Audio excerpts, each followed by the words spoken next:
Kembali bersama Lebih Baik.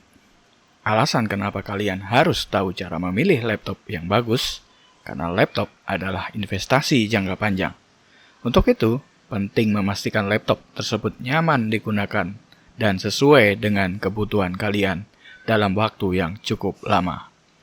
Tapi memilih laptop itu tidak mudah. Sudah kayak mencari jodoh. Bisa bikin kepala pusing, bibir pecah-pecah, sakit tenggorokan, badan demam. Itu mau cari laptop apa kena corona. Kadangkala sudah nyaman dengan spesifikasinya, malah dibikin bingung dengan keberadaannya alias goib. Dasar Kang Ghosting. Untuk menghilangkan pusing kalian, pertama yang harus kalian lakukan, tekan tombol subscribe, like, dan komen. Yuk, bisa yuk.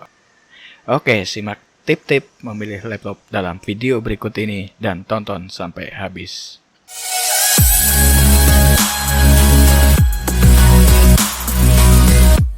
Tips yang pertama, perhatikan budget dan kebutuhan. Budget adalah realita, sedangkan kebutuhan adalah ekspektasi. Jadi, seberapa besar budget yang kalian miliki untuk mewujudkan ekspektasi kalian? Untuk hal ini, memang setiap orang memiliki kemampuan yang berbeda-beda.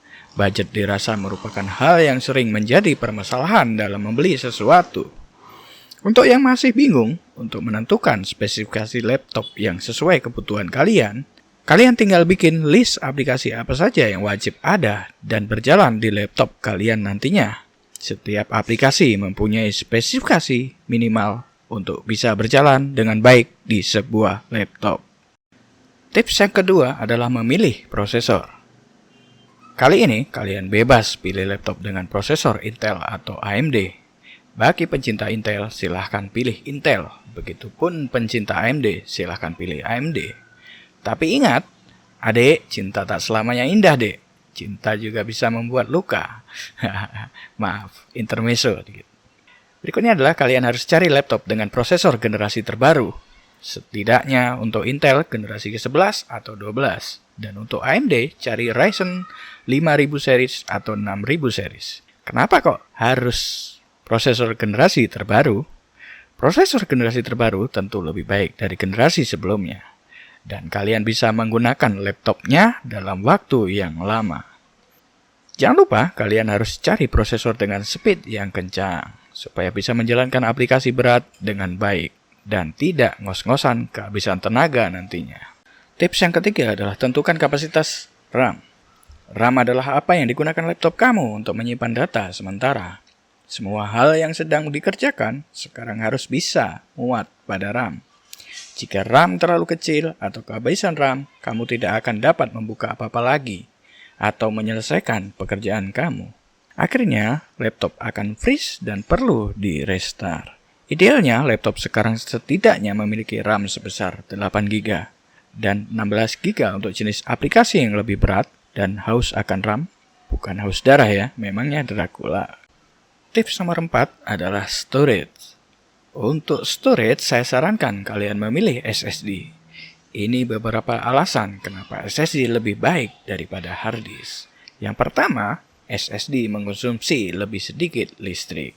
Yang kedua, tidak ada suara atau senyap. Yang ketiga, lebih cepat dari hard disk.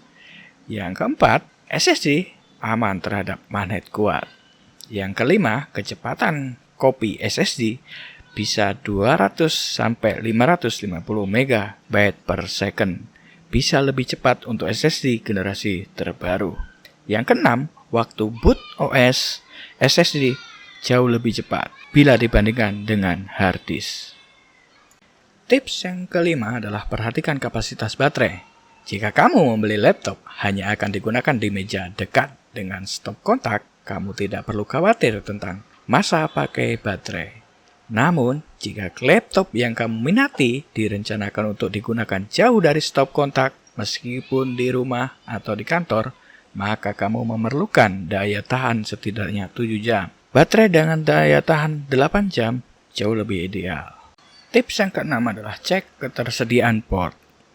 Jenis port pada laptop menjadi hal penting. Port adalah tempat untuk mengkoneksikan sesuatu ke laptop kamu, seperti perangkat USB, hard disk eksternal, atau drive SSD.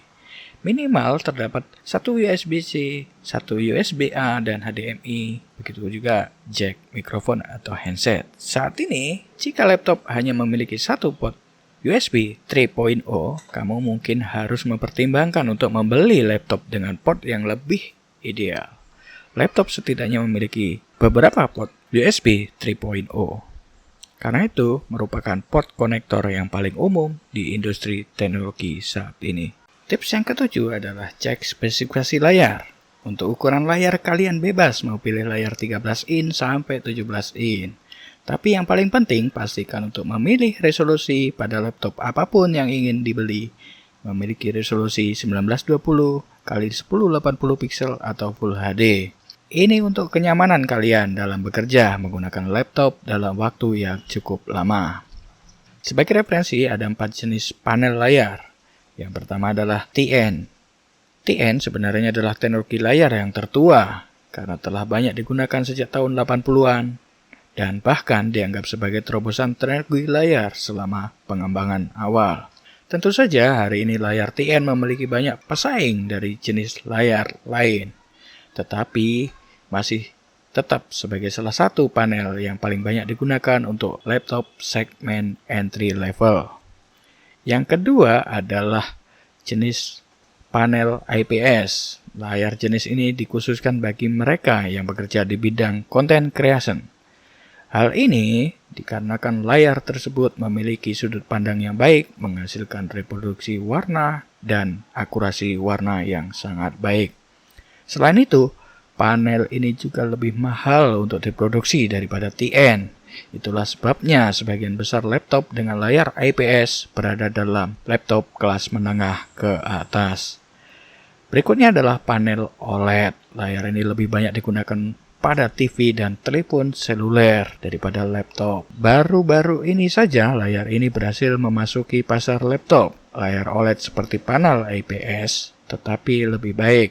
Hal ini dikarenakan layar tersebut memiliki reproduksi warna dan akurasi warna yang lebih baik. Namun, harga layar jenis ini jauh lebih mahal untuk diproduksi daripada layar IPS. Berikutnya, yang keempat adalah panel FA atau Vertical Alignment. FA merupakan jenis panel yang sesuai namanya menggunakan kristal cair yang disejajarkan secara vertikal. Panel FA memiliki kontras dan kedalaman warna terbaik di antara jenis utama panel layar lain seperti TN dan IPS, tetapi juga memiliki responsive time terlama. Tips nomor 8, perhatikan desain laptop. Tentu bagi seseorang mahasiswa, tak akan lepas dari yang namanya tugas yang membutuhkan jaringan internet. Oleh karena itu, tak jarang mahasiswa yang pergi ke kafe yang menawarkan free hotspot. Untuk itu, dalam memilih laptop, kita juga harus memperhatikan desain laptop yang elegan dan ciamik. Untuk hal desain, banyak vendor laptop yang menghadirkan tampilan luar yang luar biasa. Dirasa sangat menyegarkan mata. Intinya, cari laptop yang gak malu-maluin ketika diajak nongkrong. Berikutnya adalah tips yang ke-9 adalah pilih laptop yang sudah pre-install Windows. Sebaiknya dalam hal membeli laptop akan lebih baik jika sudah include dengan sistem operasi Windows yang original. Hal ini bisa menjadi salah satu hal yang menguntungkan, karena pada dasarnya harga sistem operasi Windows original cukup mahal. Oleh karena itu, dengan memilih laptop yang sudah diinstal Windows adalah hal yang wajib dipilih.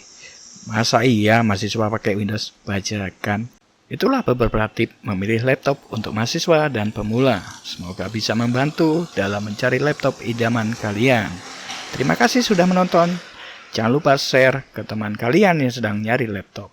Terima kasih dan bersama lebih baik.